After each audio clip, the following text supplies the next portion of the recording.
comfortable. Really excited to introduce our visionary speaker this afternoon.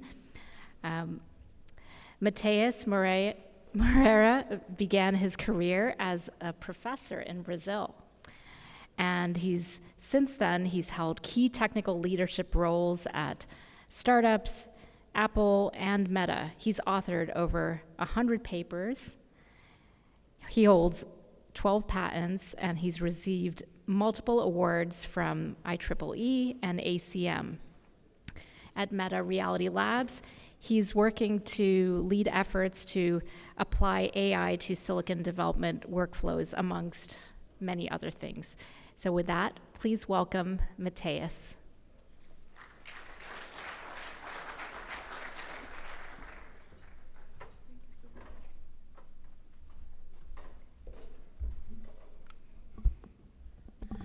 All right. Hello, everybody. Thanks, everyone, for being here. So I'm going to talk a little bit about GenAI, try to demystify it. I'm not a test person, but I'll do my best to put it in context to this audience. So hopefully my examples are going to make sense. I think regardless of being a test person, the technology still applies. So try to do my best there. So let's start with something similar, but with a little bit of a different take, like we did yesterday on the panel. So who is using AI? Like, if you can raise your hands. All right, so quite a few people. Who's using AI to summarize texts? Still quite a few. Who's using AI to generate images for their presentations? Nice.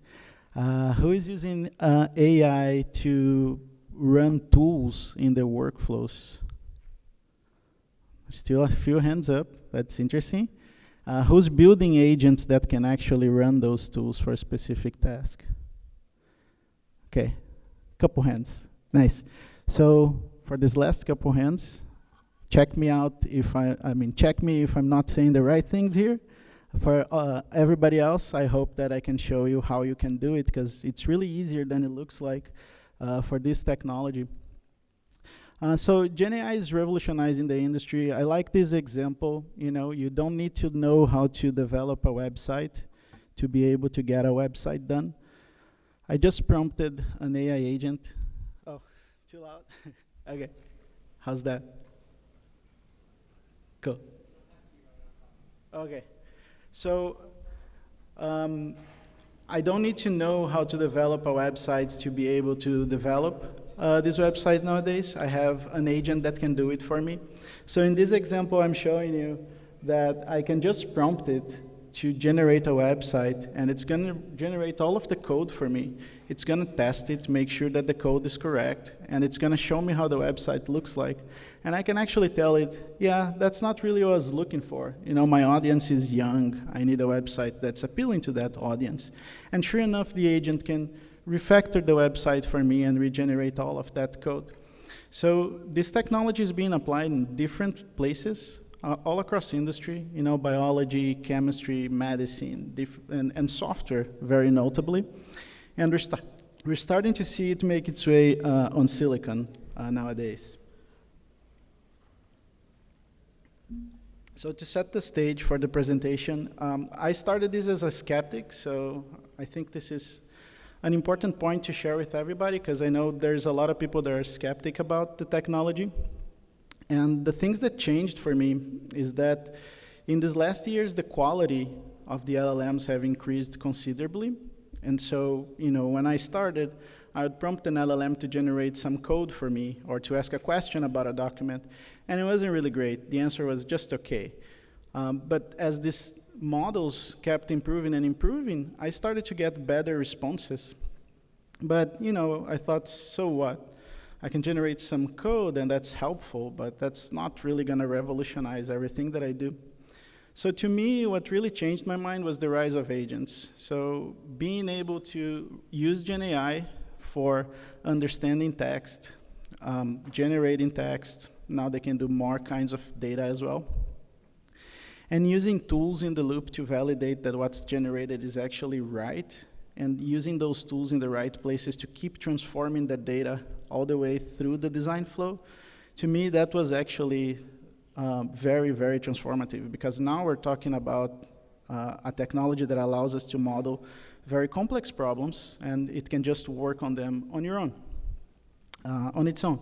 So the presentation is broken down into, it's some basic steps. We're going to talk a little bit about LLMs. We're going to talk about RAG, retrieval-augmented generation. Then I'll cover agentic workflows. And then I'll talk about agents, like autonomous AI agents. And then we're going to get to final thoughts, and I'll throw a call for action here to everybody. So let's start with the large language models. An LLM essentially is an AI model that can understand and it can generate human-like language. So that can be any sort of language that humans are capable of expressing, the languages that we speak to each other, code languages, anything that we're able to understand and to create. These models, they can really understand it. And the way that they work is that they take a set of tokens in their inputs. Your text gets translated into tokens, it gets encoded, and those tokens, they're all part of the input of the LLM. So it reads a whole string of tokens before it decides what's the next most likely token in that series. And then it feeds back, and it keeps doing that until it completes everything for you. So by doing that, these models are really context aware. So the second bullet there is really key, because this is one of the main things about these models, is that they take into consideration the whole string of tokens that you provided to them before they complete the next token. And the recent advances as well, they made these models not only capable of handling text. LLMs now can handle images, they can handle audio. So there's a wide variety of applications for LLMs nowadays. And everything started with that foundational paper, essentially. Attention is all you need from Google. How do we train LLMs, right? So there's basically two steps, pre-training and fine-tuning. Pre-training is where we get foundation models. So these are the models that can do a little bit of everything. They're not specialized for a given task. To train these models, that's where it's really expensive. So when you hear about the crazy costs associated to LLMs, they're talking about the pre-training of these models. They need massive data sets with diverse information, and typically that data is unlabeled. So in pre-training, all the LLM is trying to learn is how to predict the most likely next token, just based on unlabeled data, just by looking at the data itself. And by doing that, it starts to learn about the language, start to learn the patterns, start to learn about syntax and semantics, and start to learn about the relationship between different series of tokens. And by doing that, it's now able to communicate with you, like, sometimes it can fool you that you can think it's a human. Sometimes it can perform some tasks that only a human would be able to perform, 2 years ago. So this is like really transformative, that these models can do it, and that's how you get these models to actually do it, just exposing them to a lot of data. And then we get to fine-tuning. So fine-tuning is where you get task-specific models. So these models are going to be trained on smaller data sets. These data sets need to be very curated. You need to provide labels for everything. And now you're not just allowing the LLM to predict what's the most likely next token based on the data it's seeing. You're telling it, every time I give you this kind of input, this is the kind of output that I'm expecting you to generate. So this makes you able to get a model that's much more effective on specific tasks. And so for that, the cost is much smaller than pre-training models, but it's still a very, there's a lot of work in this process of actually curating these data sets. So as examples, you can generate models for code gen, for Q&A, and et cetera. And the basis of these models is typically a pre-trained model. You usually fine-tune a model that was already pre-trained.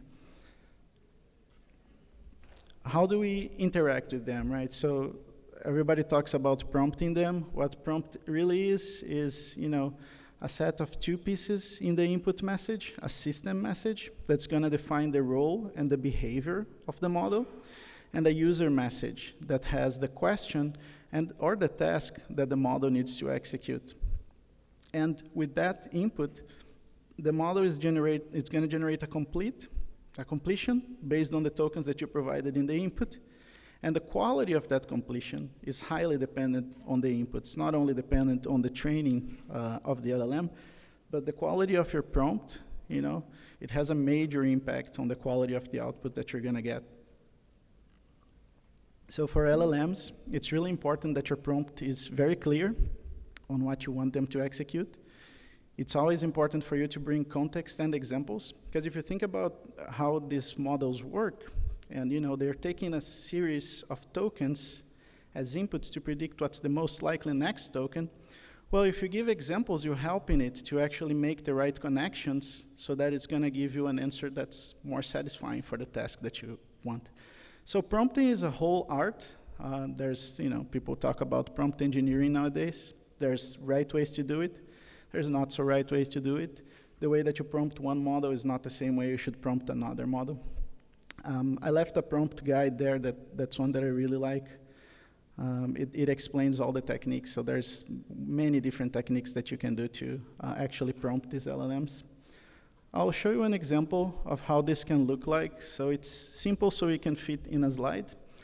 But I could define my system message to say to the LLM that it is a test max DFT specialist who writes guideline compliant echo to insert scan chains. I didn't pick test max for any reason. It's just that's what I found on the web. Seems to be one of the tools that are relevant here, but it could be any tool, right? And then as the user message, I'm asking the LLM to write a complete scan insertion script, right? And I give it some requirements. I tell it that I want it to use 100 scan chains, and I give it a maximum length. And when the LLM reads this input, it's going to generate something like that TICO code on the side. Right? This is one of the outputs that you could see by just prompting the LLM this kind of stuff. So you have something that you can ask to generate content, and it's going to generate some content, right? But how good that content is, it's only a function of your prompt right now. So you really need to write up a prompt that gives all the constraints that you need for that code to be reflective of your design intentions, essentially. And so the prompt engineering that you would have to do in this kind of application, there's a lot of work involved on it. And this is where RAG is really useful. So retrieval-augmented generation, at a high level, you couple a retriever with a generator. And the retriever is going to use the user query to collect the relevant context for you. Think about the retriever as like a web search engine that's going to collect the most relevant information. It can be something fancier, like a vector store that has some information stored in it with metadata that you can use to enrich your prompt. It can be as complicated as you want, right? But let's just assume it's just a search engine that's going to give us some relevant context. Now, the retriever is going to collect that context, and it's going to pass it to the generator. And the generator can be something as simple as an LLM that now is going to get that context along with the user prompt. So now it has a much richer prompt, right? And now it can perform much better.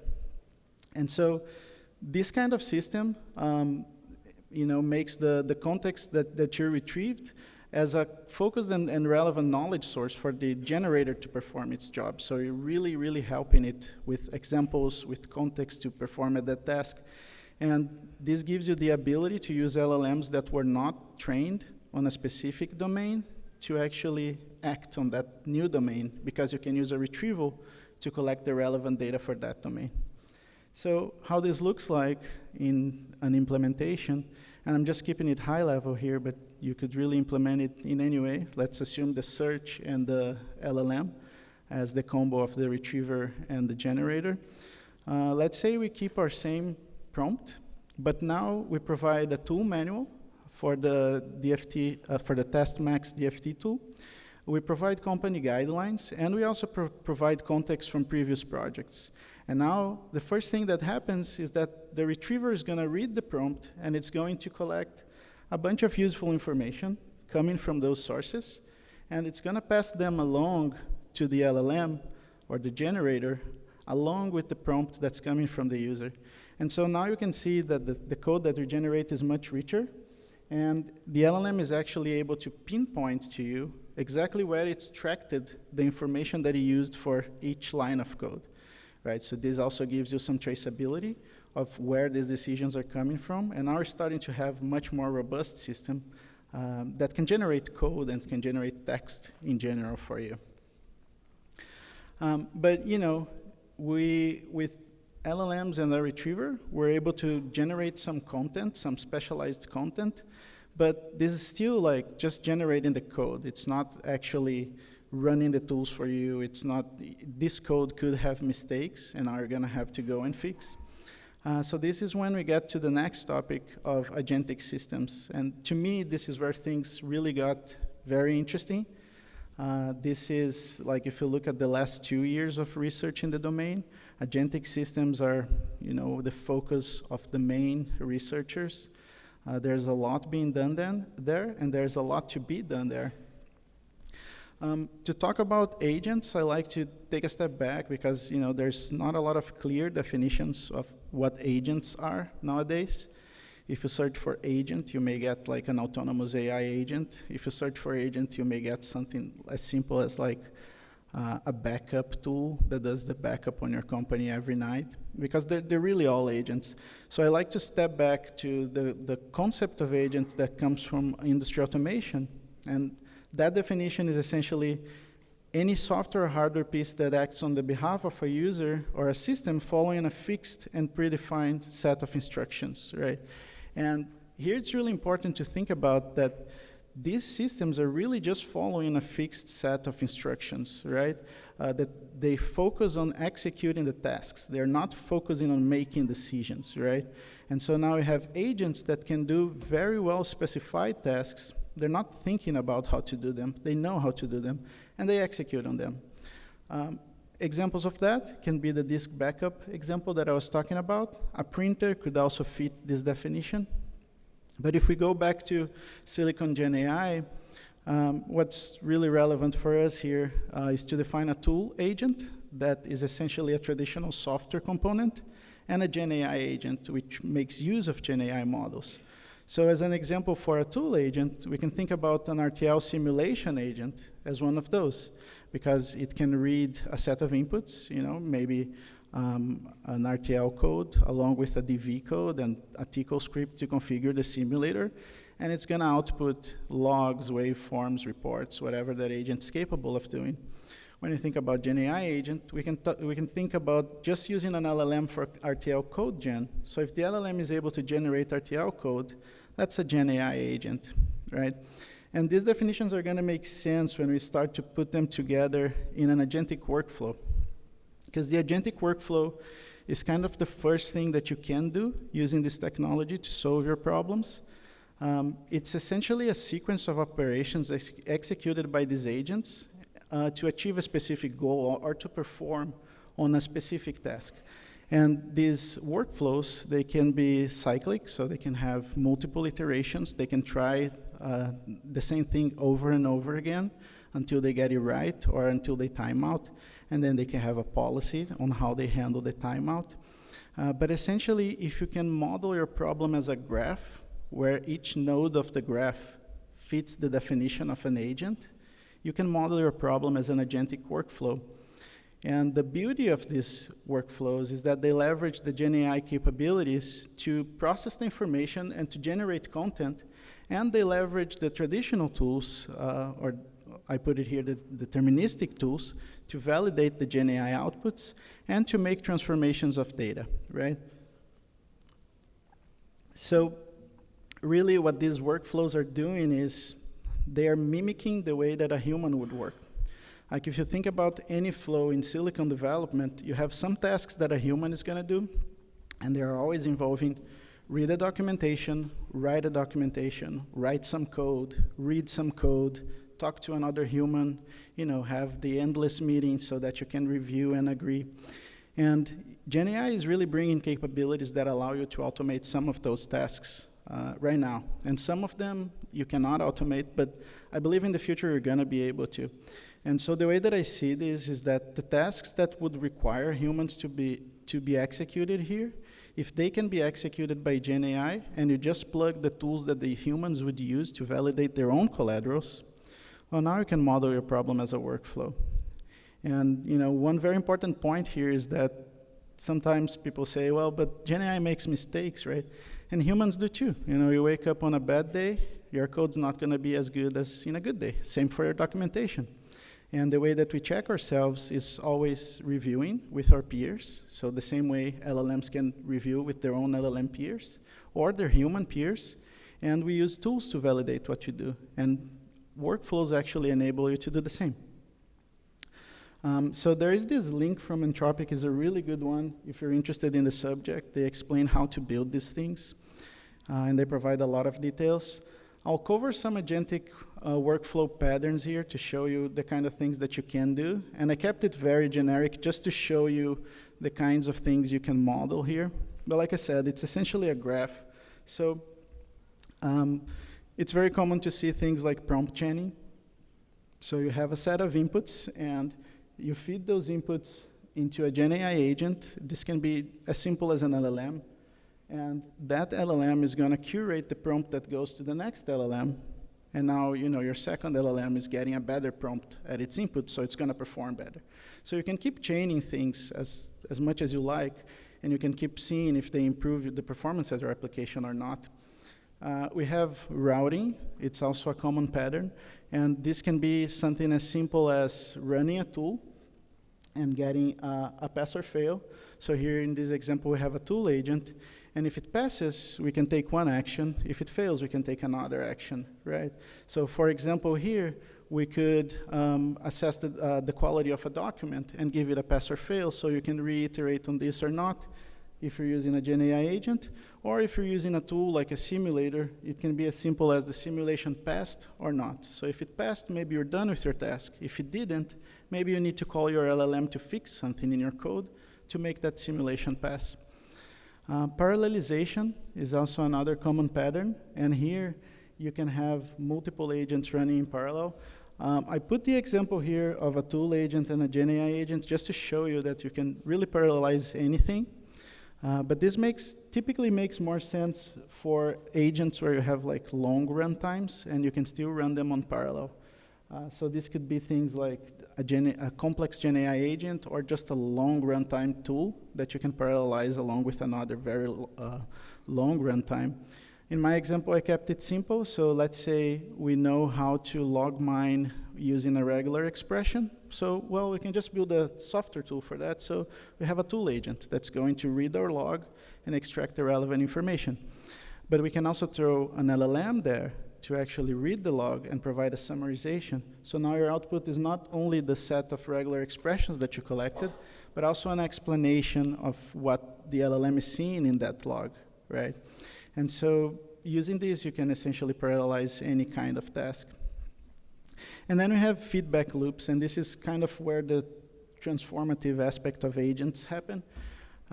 Here, you're just using essentially a routing to decide if you're going to take a step back or if you're going to keep going on the flow.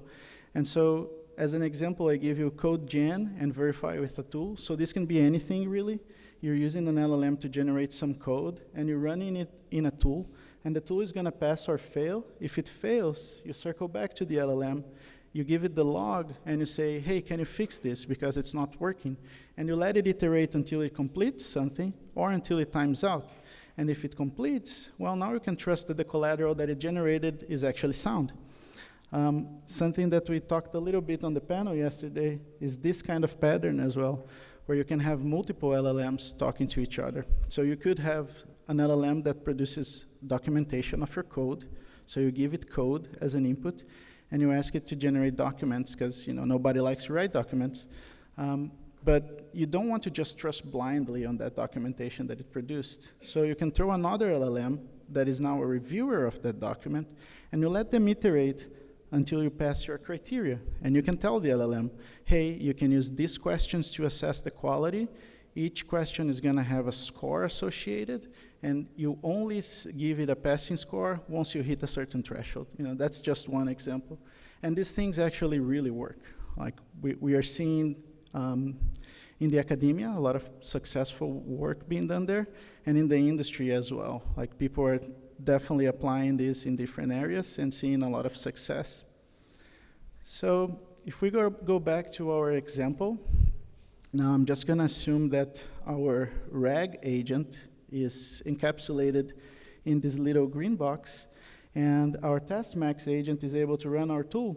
So if we have the RAG agent generating a script for testmax, and our testmax agent is executing the tool to produce a bunch of outputs, if it doesn't pass, it's going to generate an error message, something like this, and I would just feed back that error message, and you ask the GenAI agent to actually fix that script for you. And eventually, this thing is either going to pass or time out, right? We can keep improving this system, where now we can add a summarizer agent that's going to read our logs that were produced as part of the output and create a summary report. So the summary report can look something like this, but like in the example that I was talking earlier, maybe you're not getting the best quality all the time from this agent. And so maybe what you can do is you can put a reviewer agent in the loop, and now you can actually trust that this reviewer agent is going to check for important things that you told it by prompting it. And this reviewer agent is going to keep iterating with the summarizer agent until you get the output producing to the quality that you wanted, right? And now when it passes, you get a summary report that fits your criteria, essentially. And you can also add a human in the loop, right? So I was talking about maybe this thing is not going to converge, it's not going to be able to produce scripts that are passing on its own.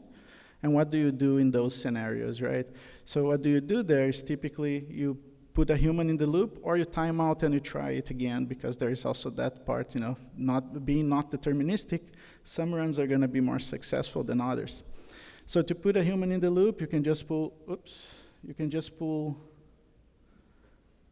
user interface, and you can ask questions to the user and say, hey, this is what my log is telling me. How can I fix my script to make it pass? And now the user can provide more context to the generative agent, and the generative agent can actually fix things for you.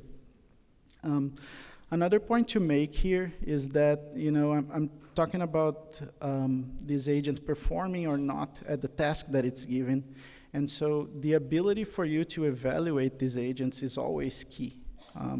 In this talk, I'm not going to cover a lot of it, but I wanted just to seed the idea in your minds. Every time you build these kind of systems, you always want to create a benchmark. The AI people, they call it eval. And so you always want to have an eval that can measure how well your agent is performing at your task, because this gives you a metric to improve, right? Because otherwise you don't know. And so in our scan insertion agent, this could be any quality metric that's used by this community to understand how well the agent did the job. And you could evaluate different architectures of the agent to see, hey, if I fix a little bit of my RAG agent and now I provide another sort of type of context, does it actually improve my eval, or does it keep the same, or does it degrade my eval? So having that metric to optimize is really key, because then you can just run these agents multiple times as you try new architectures, as you try new prompts, and essentially as you try new ways to build this with all of these patterns. But the really cool thing about these patterns is that any problem that you can model as a graph, like I'm showing you here, just this basic example, it could be as complicated as you'd like. If you can model it as a graph, you can have GenAI doing these jobs that typically only a human would be able to do, and you can use these tools to verify those outputs and to keep transforming the outputs to eventually get to the standard of your final application. All right, and then we get into AI agents. So these are much more complicated agents. Essentially, your chat GPTs, your Meta AI assistants, everything that is able to reason with you is probably an AI agent, and this has been, all the rage. Everybody's trying to build the best AI agent, and trying to get an AI agent that covers for as many applications as you can. And this is essentially what's been inspiring a lot of discussions around all of the AGI stuff. The important thing to know about these agents is that they're goal-driven and that they're able to perceive the environment in which they are, and the environment can be anything. It can be inside a computer, with access to a file system, a set of tools, with access to a user. It can be really anything. So it can perceive that environment, it can decide, it can think about what it needs to do, and very importantly, it needs to be able to act to change the environment, right? And the goal is to have that with minimum human input. Ideally, the agents can operate on their own. It's a very hard problem to solve, but for some applications, this is actually being shown to be successful. And so the way that these are built is that they perceive the environment using sensors or data inputs. So sensors for things like robots. In our case, probably more data inputs, any kind of data, essentially. They need to be able to reason and plan, so that's how they think, they decide, and they act. And that's why we have reasoning models nowadays. It's because people realize that to be able to build this kind of agents, we really need to be able to reason, and that's when the reasoning models started to show up. So with those models, you can reason about the task that you're being given as an agent, and you can create a plan with a set of actions that you're going to perform to achieve that plan. And this is typically based on goals, rules, or learned policies. Essentially, these agents can keep learning and learning and learning. They can be as complex as you'd like them to be. And eventually, they're going to act to change the environment and produce outcomes with GenAI. So they can generate text, they can generate figures, they can generate all sorts of content, and they can actually use tools. So in our case, these agents need to be able to use those software tools that allows them to transform the data, to check the data, and et cetera. Some interesting properties of these agents is that now, compared to the workflows where you fix exactly what is the application that you're trying to solve, these agents can really adapt, right? So they can operate in dynamic environments, and they can adapt to any new kind of information and changing conditions.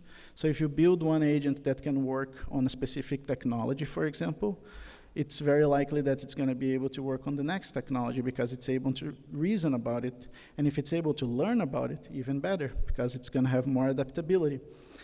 And another very interesting characteristic of them is that they learn to improve from feedback. So, users can always give feedback. Like if you use your ChatGPT, you can always give it a thumbs up. If you use Meta AI, same thing.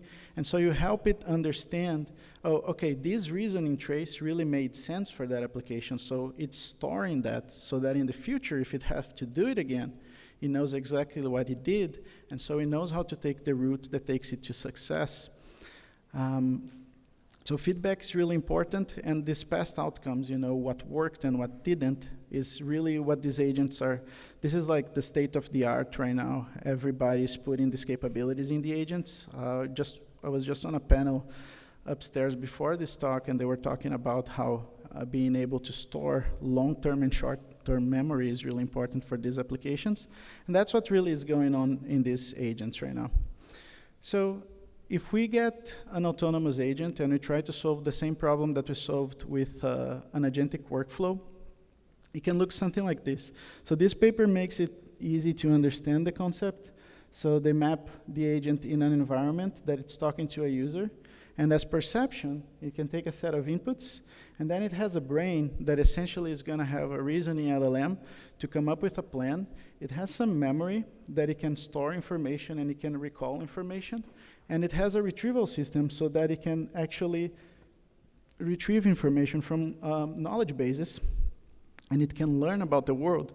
And so with this, it can actually make its own decisions, create a plan, and reason about how to achieve a specific task. And based on that, it's going to act using a set of tools. It's going to change the environment, and it's going to do it until it fulfills its goals. And so if we take that previous example, as long as this AI agent is able to read user inputs and can read the results from test max, so does it have access to your file system? Well, the perception is there, right? So it can actually do that. if your brain, if your LLM is able to reason about silicon applications, well, so now it can actually reason for the task that we were trying to do with the workflow.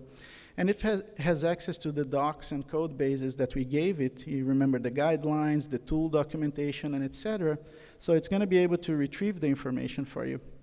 And in terms of action, can it generate a TCL script? And can it execute test max? Can it ask questions to the user? Now, if your agent can do it, most likely it's going to be able to perform at that task, right? How it performs? Well, that's going to depend on all of the factors that are behind the scenes. What's the model that's running on the agent? What model does it use for code gen, right? And so how do you customize those agents, right? Because those agents are really like one solution for everything. Typically, the way that you customize these agents is by integrating new tools and by prompting it. So prompt's still a big deal for autonomous agents. You need to provide it exactly what you want it to do. And sometimes the agent's not going to have the tool that you want it to execute.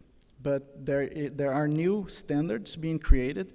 So MCP is the latest standard. MCP allows you to integrate essentially any tool into these agents, and most of the agents are already talking MCP. So if you integrate the API of your tool with MCP, and you describe to the agent, this is how you call the tool, it's going to be able to execute your tool. So this is why these agents are getting really, really popular. It's because you can make them work on your solution by just providing them with tools and with the right prompt, right? But the eval is still important here, because what do you do if it's not performing? You need to be able to measure how well it is performing so that you know, well, now I can try to use another model for code generation, and maybe that's going to help your performance. So this is how you keep improving them. So these are essentially a couple of ways to solve that same problem, just using an LLM, using RAG, using a workflow, and using an AI agent. Those are all different ways that you can use the technology nowadays. So to share some final thoughts with you, the vision that we have for the future is that we're going to have multiple agents. These agents are going to be specialized for specific tasks and domains. We're going to have fine-tuned LLMs. Nowadays, if you use just a foundation model to generate some silicon collateral, you can get it to generate some decent collateral, right? But does it generate the collateral that's up to the standard that you require it to? You know, in most cases, that's not happening just with LLMs. So sometimes RAG can help you, and you can increase that standard, and now it's going to perform. But really, the only way to get something that's really performant is going to be to fine-tune them. And so we believe that we're going to have fine-tuned LLMs for different domains, essentially. And then there's also the question of what's after LLMs, right? We were talking a little bit on the panel yesterday. Language is just one of the things that our brain can do, and that's one of the ways that we can learn about the world. But there's so many other ways, right? So if you follow people like Ian LeCun, he's with us at Meta as well, he's proposing that LLMs are not enough. We need to have new models that are capable of doing other things, because a kid, you know, in the early development stages, they cannot really express themselves using language, but they can learn a lot about different things in the world. So his belief is that we're going to have new models that are going to give us new capabilities. And honestly, that's my personal belief as well. I don't think LLMs are going to be the only model for this kind of applications. And an example can be, how do you learn about how to use EDA tools? You know, it doesn't need to be an LLM. Maybe it's a different model. Maybe it's a combination of things like graph neural networks to capture the features of netlists and things like that, together with LLM models or other machine learning models. So we believe that there's going to be new models beyond LLMs. Specialized retrieval systems, so I touched a little bit on that. We're going to have specialized retrieval systems. Right now, every agent that we have is not really customized to do good retrieval of silicon collateral. And silicon collateral is kind of unique because it's very different than traditional software collateral. So we believe that we're going to have specialized systems for that, you know, can read a Verilog and extract the relevant information to give to a generator in the prompt. And then, of course, to achieve this, we are going to need a lot of domain-specific tool integration, because this is what gives us this closed loop with ground truth. This is the only way that these agents can test that what they're generating is actually sound, is actually meeting the performance targets that they were set to, and et cetera. So this is how we're going to get to this vision of multiple agents. We believe that these 3 points are kind of summarizing that. And then there's the question, are we going to have a single agent orchestrating a bunch of agents, or are we going to have collaborative agents? And I think we're going to start with orchestrating agents, because that's kind of the natural way that we work as humans. But eventually we're going to get to more collaborative agents that can actually, on their own, decide who is going to do what in the most efficient way. And this is going to make humans, in the beginning, reviewers of the collateral produced by these agents. But down the road, if we build enough trust on these systems that they can just do the work on their own, we're just going to be directors. We're just going to tell them, hey, do this thing because you're capable of it, and I need you to work on this specific technology for this feature. So we're just going to be directing them in the right ways to achieve our goals. And I believe, honestly, that this is going to be a revolution in the industry, because these agents are going to accelerate the execution. You know, let's assume that you really can automate a lot of workflows using agentic workflows and AI agents. So they're just accelerating everything that we do. So now, instead of taking 2 years to tape something out, maybe you're going to take months, right? And humans are still going to be there, but we're going to be freed from the more engineering tasks, and we're going to focus on driving the innovation. That's what we believe in this vision of agents.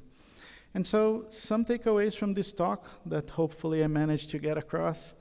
And I'll start with a recommendation, actually. The front runners, so this is coming from Anthropic and other places that are building these agents, they always recommend you to start simple. So try to solve your problem with an agentic workflow. Don't try to build an autonomous agent if you don't need to. Always try to do something simple, because it is so much easier for you to have full visibility of what's going on in your system rather than just believing an AI agent and its traces. Unless you have an AI agent. So this is kind of my personal input to it. Now that we're having a lot of AI agents available, my personal philosophy is just try to do with the agent if you have access, try to integrate the tools, try to prompt it, and if you don't, if you're not able to perform, now you fall back to actually implement an agentic workflow. I think that most of the applications in our communities can be modeled as agentic workflows, and that's mostly because Silicon has extensive tool support. So we have EDA tools for essentially all of the tasks that we do. They're either checking if we're doing the right thing, or they're transforming the information for us. And I think this is a perfect synergy with GenAI. And I think that this is going to be really transformative to Silicon, just because it is one of those places that you can leverage all of these tools. In terms of research for GenAI on Silicon, there's a lot of publications coming up. You know, this is a very fast-paced field, but there's very important gaps that people need to be aware of. There's a gap on data. Silicon data is proprietary, so it's very hard to get access to, and this limits our ability to develop these benchmarks so that we can evaluate the performance of the systems and to develop new models. So this right now is a major roadblock, and how do we get around it is a very complicated and legal problem. And so I think it's going to be some time until we actually resolve that situation, because right now we can just leverage academic data or whatever is available on the internet. And so to conclude the talk, I'll leave this call to action, really, is that the solutions are already impacting all of the different industries, and the time to do it is really now. It's not something that's going to come, it's already here. Different industries are using, the silicon industry is using it in different areas, and if you haven't started, try it. It's not as complicated as some people may think. Just because they managed to make it so accessible, and also because you can actually leverage GenAI agents to code these things for you, right? And so as I was talking about the workflows, well, you don't actually need to code that workflow. You can get a GenAI agent to code it for you because they're really good in software. And so the time to do it is really now. And I hope that everybody leaves this talk with this idea that, this is a really exciting technology, it's really accessible, and I think it's going to be really transformative for our industry. Thank you.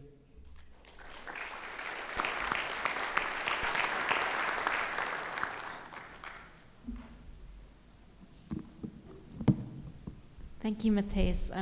We have some time for a couple questions. Should we ask ChatGPT for a question?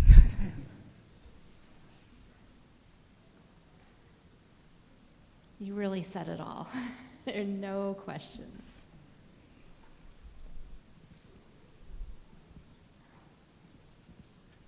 Hi, Leon Stock from IBM. So first, thank you very much. It was a really nice talk to lay out all the pieces, correct? So do you have any thought? So most of these EDA tools, so-called agents, correct? They have the annoying side effect that it takes a couple of hours, days to run, correct? So yeah, getting a simple verification done might take a couple of hours. So do you have some idea how that fits into the kind of overall agentic flows? Yeah, I think some of these orchestrators are a little impatient, correct? They want to get the next piece of information. So how do you deal with like very long-running agents? Yeah, this is actually a real problem right now because of the long run times and the fact that these agents are not really stable to run for long times, right? These agents can run for hours. There is not evidence that show that can really run for days. As you keep iterating over and over, you may reach the context window and now the agent cannot do anything anymore. It is a real problem. My take to this problem is that this is going to be one of those opportunities for us to rethink how we do things, because we have this long run time. I mean, for some applications, right? Place and route, for example, it's kind of naturally limiting. But let's take the DV example. Do you really need to run all of those regressions, or can you just run some quick regressions until you converge to a specific part of the problem, and now you just run the super complicated set of regressions that are going to take hours and hours and hours at the end of your workflow, so you pay that price only once. And so I think the other aspect of GenAI is it also invites us to think about or rethink about how we do silicon design, because we are, we assume that these flows are the best we can do, because they're really the best we can do when we have only humans capable of doing these tasks.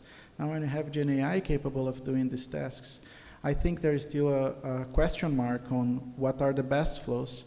And the good thing is that these agents can actually explore it for you, right? So you could build an agent that explores how to build a flow that still gives you functional code, as an example, and tries to reduce that runtime by prioritizing a set of tasks, maybe identifying what are the tasks that should be executed based on the changes.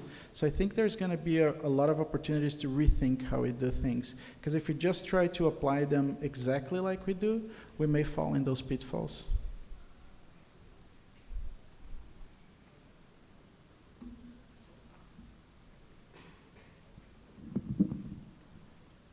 So silicon data and test produces tons of data, and this is over basically multiple months and years.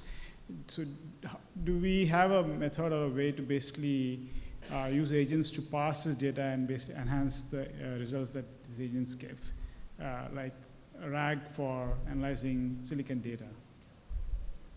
RAG for analyzing silicon data, like logs and yeah, logs and manufacturing, data, basically yield data. So there's tons of data, right? So yeah. That's what I mean. Yeah, so I think that's actually a research gap right now. I think that's something that we all need to work on, because if you just use the traditional retrieval systems and the traditional models, they may be able to explain a little bit how things work for you. But the nature of the logs in silicon domains is that these logs are gigantic, right? They're gigabytes in some cases. So can a traditional retrieval system actually perform at that? Sometimes it can't. And so I think that this is something that, is going to require more research on how we build these systems. If you're looking for a way to implement them, if that was the question, I would definitely look into how retrieval is done nowadays. How do you chunk the documents? How do you actually store them on a vector store?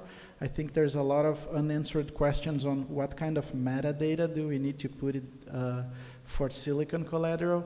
So exploring all of these requirements, I think that's kind of the best first step to get retrieval systems for the domain.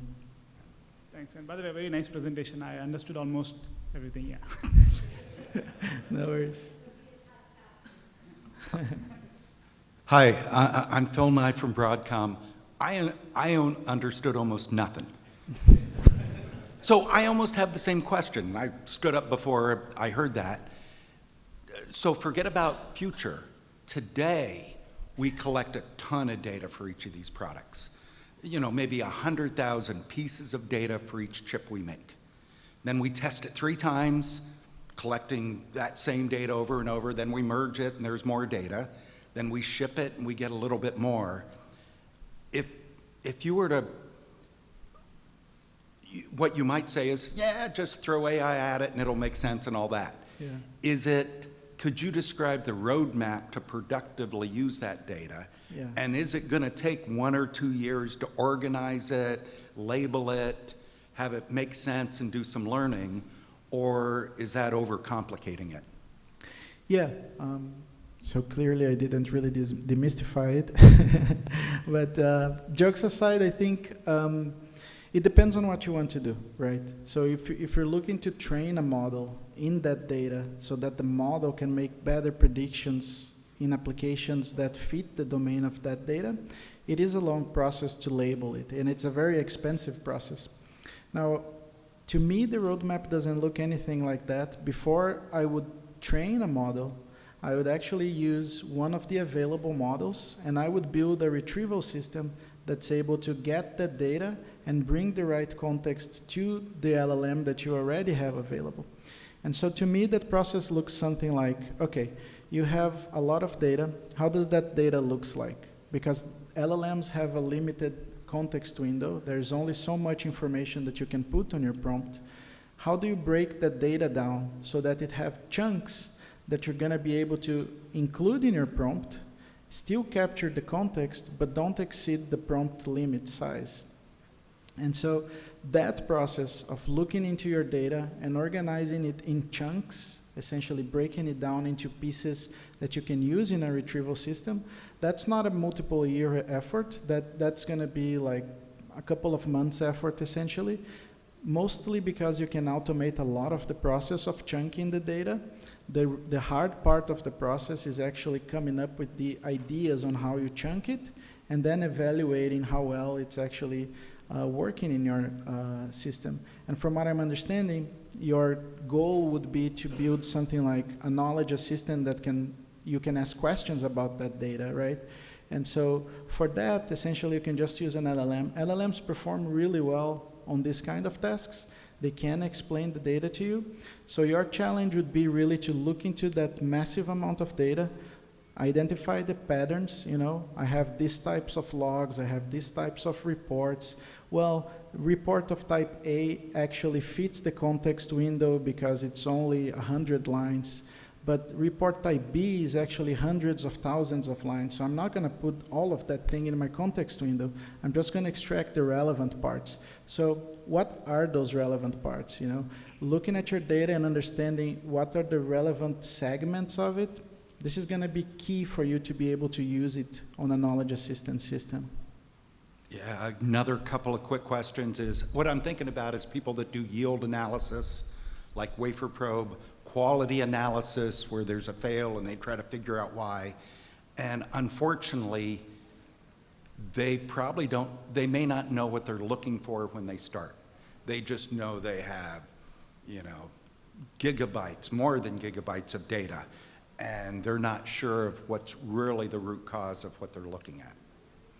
Yeah, no, I hear you. And every time I am in this kind of situation, like I have a lot of data and I can't really make sense of it, I actually use AI to try to help me.